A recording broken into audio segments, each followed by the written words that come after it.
கடகராசியை பொறுத்த வரைக்கும் இந்த குரு பயிற்சியை யார் எதிர்பார்த்தாங்களோ இல்லையோ இந்த கடகராசிக்காரர்கள் ரொம்பவே எதிர்பார்த்து காத்திருந்தது நிச்சயமான உண்மை. ஏன் அப்படின்னா இந்த அஷ்டம சனி ஆரம்பிச்சதுல இருந்து கடகராசிக்காரர்கள் வாழ்க்கையில பட்ட வழிகளும் சவால்களும் கொஞ்சம் நெஞ்சமானது இல்லை. கடகத்தை பொறுத்த வரைக்கும் பல முறை சொல்லியிருப்பேன், எளிமையா கிடைக்க வேண்டிய விஷயங்கள் கூட உங்களுக்கு பல போராட்டத்துக்கு பிறகுதாங்க கிடைக்கும். அடுத்தவர்களுக்காக நீங்கள் எடுக்கக்கூடிய முயற்சிகள் 1000 மடங்கு பலன்களை தரும். ஆனால் உங்களுக்காக நீங்கள் எடுக்கக்கூடிய சின்ன முயற்சி கூட பல தடைகளை தாண்டி தான் நடக்கும்.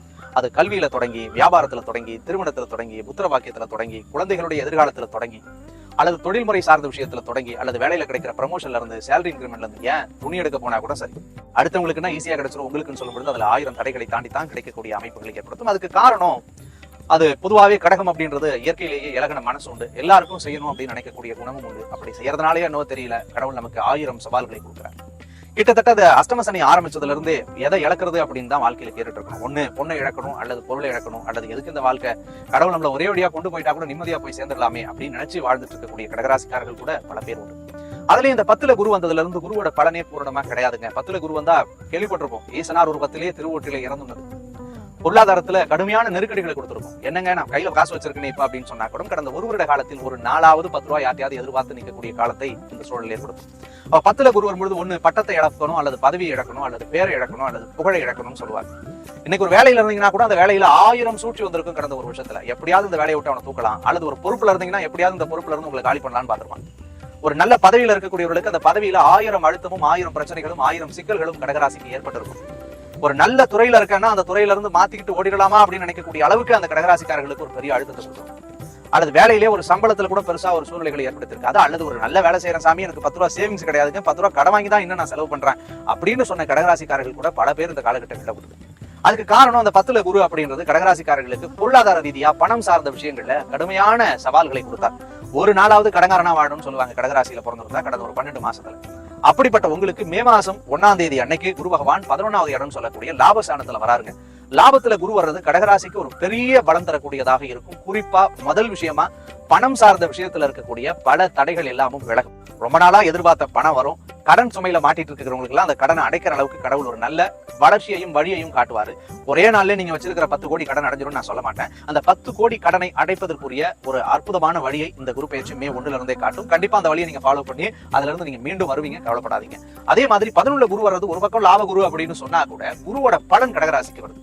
குரு பலன் வரும்பொழுது உங்களுடைய வாழ்க்கையே சுபிக்ஷமானதாக இருக்கும். உங்க வாழ்க்கைக்கு எந்த விஷயங்கள்லாம் நீங்க பண்ணணும்னு நினைக்கிறீங்களோ, எதெல்லாம் உங்களுக்கு சரின்னு நீங்க திங்க் பண்றீங்களோ, அந்த விஷயங்கள் அத்தனையுமே கண்ணை மூடிக்கிட்டு நீங்க தாராளமாக ஸ்டார்ட் பண்ணி பண்ணலாம்.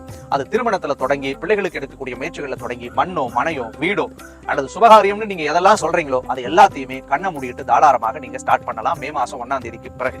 அதே மாதிரி கடகராசிக்காரர்களுக்கு குறிப்பா ராசிக்கு 3வது இடத்தை குரு பாக்குறாரு. 3 குரு பார்க்கும்போது சகோதர வழியில இருந்து வந்த கருத்து வேறுபாடுகள் மறையும். அண்ணன் தம்பிக்குள்ளே பிரச்சனை, அக்கா தங்கிக்குள்ள பிரச்சனை, அல்லது என் கூட பிறந்தவங்களோட எனக்கு ஒரு கருத்து வேறுபாடு இருக்குது, அல்லது நான் பாசமா இருந்தா கூட அவங்க என்ன புரிஞ்சுக்கல, அல்லது அவர்கள் என்னை புரிந்து கொண்டால் கூட நான் அவங்க கிட்ட சரியா போய் ஒன்ற முடியல அப்படின்னு நினைச்சிட்டு இருந்தவங்களுக்கு எல்லாம் கண்டிப்பா ஆண்டவ முடியத்துல ஒரு பெரிய தெளிவு இருக்குங்க. உடன் பிறந்தவர்களால் ஒரு பெரிய மாற்றமும், உடன் பிறந்தவர்களுக்கு ஒரு மகிழ்ச்சியான சந்தோஷமான சூழல்களும் கடகராசிக்காரர்களுக்கு ஏற்படும். நண்பர்கள் வழியில பிரச்சனை, நேத்து வரைக்கும் நல்லா பேசிட்டு இருந்தாங்க, ரொம்ப க்ளோஸா பழகிட்டோம், நல்லா பேசிட்டு இருந்தோம், திடீர்னு பார்த்தா ஏதோ ஒரு இடத்துல பிரேக்கப் ஆகி நாங்க பிரிஞ்சிட்டோம். அது ஃப்ரெண்ட்ஸா இருக்கலாம், ரிலேஷன்ஷிப்பா இருக்கலாம், எதுவா இருந்தாலும் சரி. அப்படி இருந்த கடகராசிக்காரர்களுக்கு கடவுள் புண்ணியத்துல அந்த உறவு மீண்டும் மலர்வதற்குரிய வாய்ப்பு இருக்கு. விலகி போனவர்கள் அத்தனை பேரும் உங்களை விரும்பி வந்து தேடக்கூடிய சூழல்களை ஏற்படுத்தும். அப்போ ஒரு புது தன்னம்பிக்கையும் தைரியத்தையும் தரக்கூடிய குரு பயிற்சியாக இந்த குரு பயிற்சி இருக்கும். அதுலயும் குறிப்பா 5வது இடத்தை குரு பாக்குறாரு.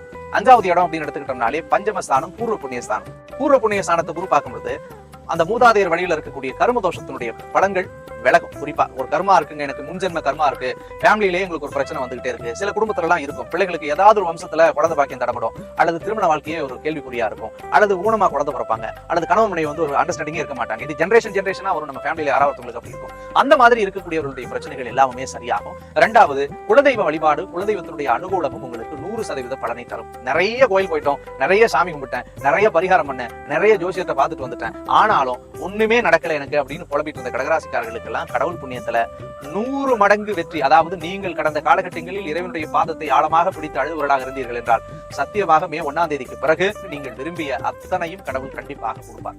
மேலும் கடகராசிக்காரர்களுக்கு 7வது இடத்தை குரு பார்க்கிறாருங்க. 7வது இடத்தை பார்க்கறதுக்கு முன்னாடி இன்னொரு விஷயம், 5வது இடத்தை பார்க்கும்போது பிள்ளைகள் எதிர்பார்த்து காத்திருந்த கடகராசிக்காரர்களுக்கு குழந்தை பாக்கியம் கடவுள் புண்ணியத்துல ஏற்படும்.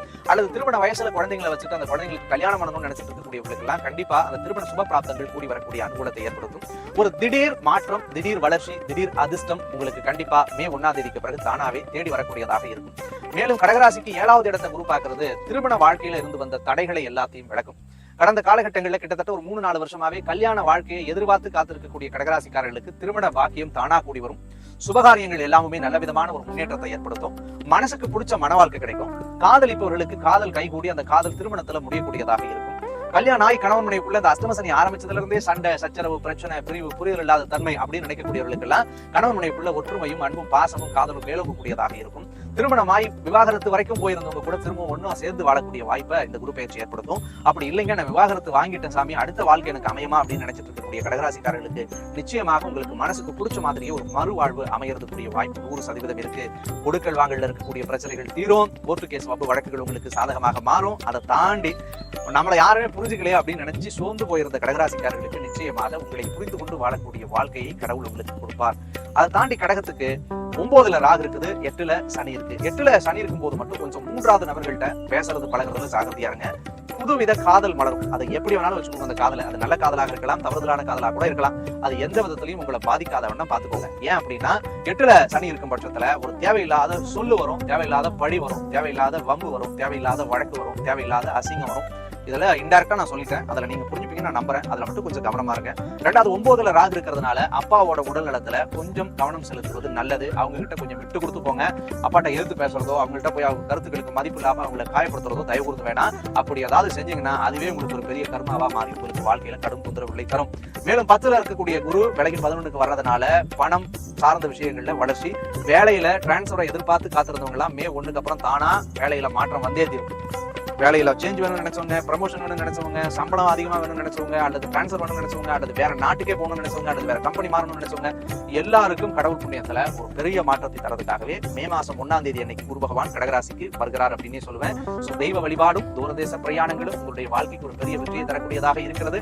வார்த்தைகள்ல மட்டும் கொஞ்சம் நிதானம் தேவைப்படுது. முன்னாடி நான் சொன்ன மாதிரி பழக்க வழக்கத்துல கொஞ்சம் நிதானம் தேவைப்படுது. 2த்துல மட்டும் ஜாகிரதையா இருந்தாலே போதும். எந்த வழிபாடு செஞ்சா இந்த குரு பயிற்சியை நம்ம பெரிய சாதகமா மாற்ற முடியும்னா, கடகராசிக்காரர்கள் உங்கள் வீட்டுக்கு பக்கத்திலே உங்களுடைய உள்ளூர்ல இருக்கக்கூடிய தெய்வம் எதுவா இருந்தாலும் சரிதான். நம்ம வீட்டுக்கு பக்கத்துல ஒரு மாரியம்மன் கோயில் இருக்கு, ஒரு காளியம்மன் கோயில் இருக்கு, ஒரு ஐயனார் கோவில் இருக்கு, ஒரு பாபா கோயில் இருக்கு, அல்லது ஒரு சிவன் கோவில் இருக்கு, அல்லது ஒரு முருகன் கோவில் இருக்கு. எந்த கோவில் எடுத்துக்கிட்டாலும் சரி, அந்த பக்கத்திலே இருக்கக்கூடிய கோவில், உள்ளூர்ல இருக்கக்கூடிய கோவிலுக்கு பௌர்ணமி அன்னைக்கு போயிட்டு, சந்திரனுடைய முழு நிலவு பூமியில படக்கூடிய நாள் அந்த பௌர்ணமி, அந்த நாள்ல போயிட்டு தொடர்ச்சியாக உங்களுடைய ஜாதகப்படி அந்த 12 மாதத்திலும் 12 பௌர்ணமியிலும் நீங்க பக்கத்துல இருக்கக்கூடிய கோவிலுக்கு போயிட்டு உங்க கையால 2 அகல் விளக்கு ஏற்றி வச்சு அந்த சாமியை கும்பிட்டுட்டு மனமுருக உங்களுக்கு என்ன வேணுமோ அதை கேட்டுட்டு வாங்க. சத்தியமாக உங்களுடைய எல்லா பிரார்த்தனைகளும் வெற்றி அடையும். இதை நீங்க தொடர்ச்சியா பண்ணுங்க. முதல் மாத பௌர்ணமியிலிருந்து உங்களுடைய வேண்டுதல்களையும் பிரார்த்தனைகளையும் கடவுள்கிட்ட வைங்க. 12வது மாசம் முடியறதுக்குள்ளவே உங்களுடைய எல்லா பிரார்த்தனைகளும் கண்டிப்பாக வெற்றி அடைந்திருக்கும். இந்த வழிபாடு நீங்க செய்ய உங்களுக்கு ஒரு பெரிய செய்தி. மேலும் இந்த குரு பயிற்சி கடகராசிக்காரர்களுக்கு பெரிய மாற்றத்தையும் திருப்பத்தையும் சந்தோஷத்தையும் தரக்கூடிய ஒரு அற்புதமான பயிற்சியாக அமைவதற்கு நெஞ்சார்ந்த வாழ்த்துக்கள். மற்றொரு அழகான தருணத்தில் உங்களை சந்திக்கும் வரை விடைபெறுவது உங்கள்